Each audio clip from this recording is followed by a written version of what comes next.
Hello everyone, সবাই কেমন আছো? আশা করছি ভালো আছো, আমিও ভালো আছি। দেখো আজকে হচ্ছে সিমলাতে আমরা যে ঘুরতে গিয়েছিলাম কুফরিতে, ওখানে একটা বড় জু ছিল। এবার জুটা যতটা বড় আমরা ভেবেছিলাম তার চেয়ে অনেক গুণ বেশি বড়। ফার্স্টে ঢুকে দেখো একটা মজার ঘটনা ঘটেছে। এই যে দেখছো, ঢুকে দেখছি এইগুলো।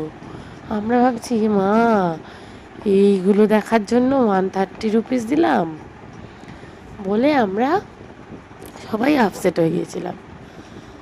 কিন্তু তারপরে তো মেন টুইস্টটা, আমরা তারপর ফোন করেছি আমাদের যে ম্যানেজার ছিল, গ্রুপ ম্যানেজার, যে এরকম শুধুমাত্র এই কিছু মডেল দেখে আমরা চলে যাব, মানে মডেলের গায়ে পুরনো ইয়ে ছিল।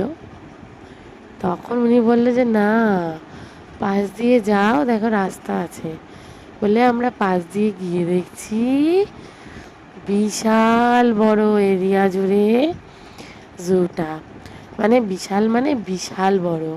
আর আমরা তো গেছিলাম ফেব্রুয়ারিতে, তখন চারিদিকেই বরফ ছিল।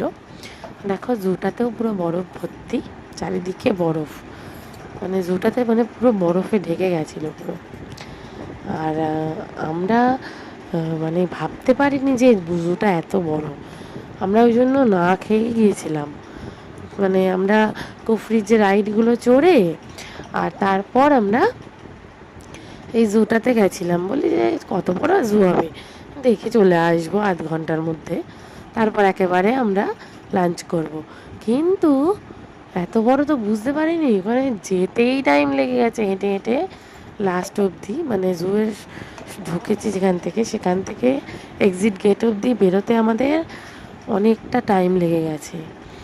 আর আমরা ঢুকেছিলাম উল্টো, এক্সিট দিয়ে ঢুকেছিলাম ভুল করে, সেই জন্য আমাদের আবার এদিকেই ব্যাক করতে হয়েছিল।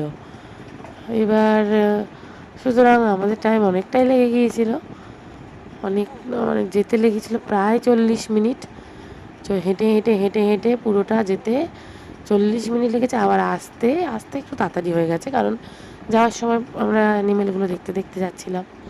ফার্স্টেই আমরা দেখতে পেয়েছি, দেখো ওখানকার নানা রকমের হরিণ, কৃষ্ণমৃগ, আরও অনেক কিছু, অনেক রকমের ধরনের হরিণ দেখতে পেয়েছিলাম।